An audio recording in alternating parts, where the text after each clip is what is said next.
السلام علیکم ورحمۃ اللہ وبرکاتہ۔ دوستو ویڈیو دیکھیں مفتی صاحب۔ السلام علیکم۔ کیا حج اور عمرہ قرض لے کر نہیں کر سکتے ہیں؟ کیا ناجائز ہے؟ پلیز رسپونڈ مفتی صاحب۔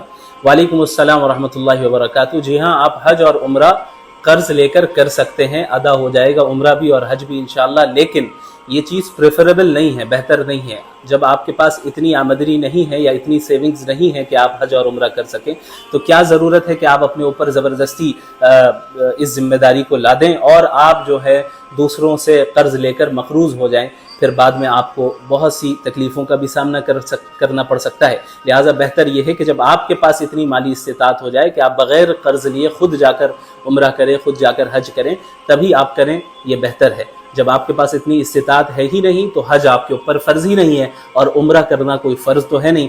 جب آپ کے پاس استطاعت ہو تب آپ کے لیے سنت موقدہ ہے زندگی میں ایک مرتبہ کرنا۔ ایسی ہی اسلامک نالج کے لیے ہمارے چینل کو سبسکرائب کریں، ویڈیو کو لائک کریں۔